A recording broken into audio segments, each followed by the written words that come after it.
देवहूति को नारायण ने कहा कि तुम्हारा विवाह कर्दम के साथ होगा, मैं तुम्हारे यहां पुत्र रूप में आऊंगा। मनाया। कर्दम महान तपस्वी, ऐसे वैसे तपस्वी नहीं थे। कर्दम जी के पास इतना बड़ा तंत्र और मंत्र शास्त्र था, कर्दम जी चाहे तो नई नई सृष्टियां रच सकते थे, इतने महान थे वो। उनको भगवान ने कहा कि नहीं, तुम्हें विवाह करना है। अब भगवान क्यों कह रहे हैं, क्यों पड़े कर्दम के पीछे विवाह करवाने के लिए, क्यों?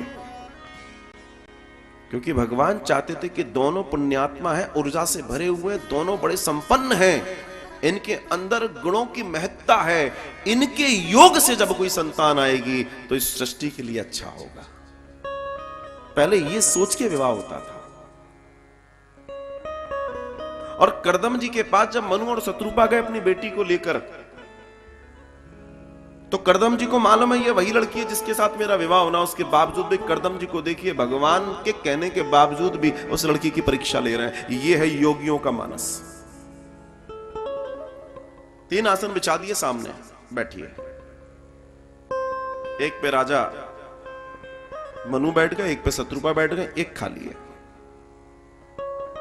और वो आसन बिछाए इसलिए है कि ये ठीक है, नारायण ने कह दिया अच्छी बात है, पर मैं भी तो देखूं लड़की ठीक है कि नहीं है, इसमें सलीका है कि नहीं है। और महाराज इसी भाव से जब वो आसन वहां था, तो उस आसन पर देवहूति नहीं बैठी। उस आसन पर देवहूति नहीं बैठी, क्योंकि देवहूति ये जान चुकी थी कि मेरे पिता इनसे मेरा विवाह करवाने आए हैं, और ये मेरे उस लिहाज से पति हो गए, और पति के सामने मैं कैसे बैठ जाऊं। ये शीलता थी। फिर एक प्रश्न ये भी चला कि अगर मैं इनकी बात नहीं मानती हूं तो पति की आज्ञा का उल्लंघन हो जाएगा, तो बैठना भी है।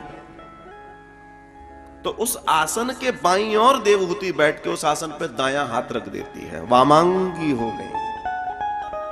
बोला इस पर तो आपके बैठने का अधिकार है, मैं तो आपकी वामांगी हूं। इतने से इशारे से कर्दम जी ने ओके कर दिया। बोला ठीक है। कर्दम ऋषि से जब विवाह हुआ तो कर्दम जी कहते हैं तुम तो महलों की रानी हो। बोला हो तो सही। बोला मगर मैं तो ऐसा ही हूं भैया।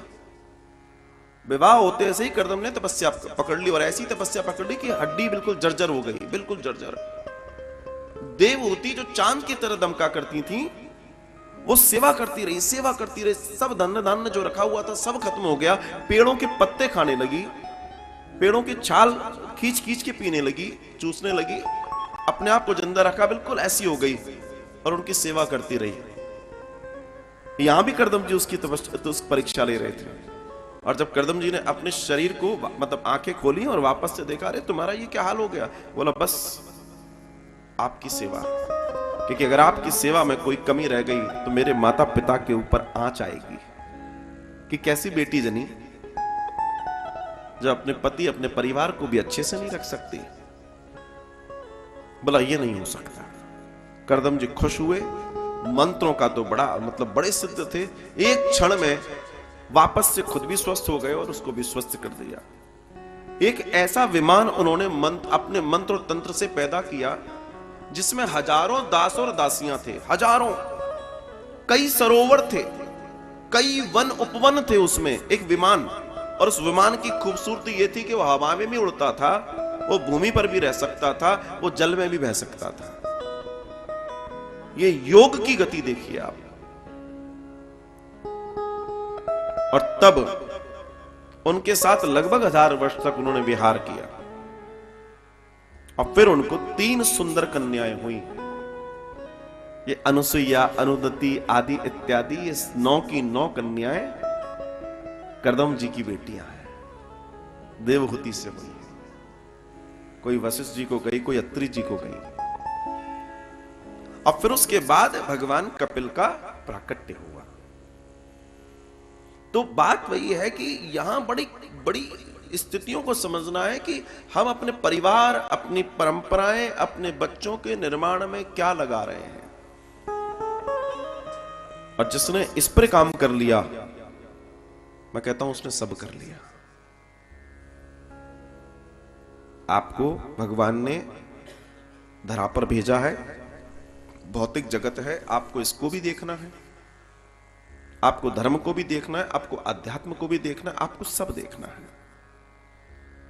और जो ये मैनेजमेंट कर ले जाए वही स्त्री पूजी जाती है और उसी का मान बढ़ता है, वही कुल की गति को ऊपर ले जाती है।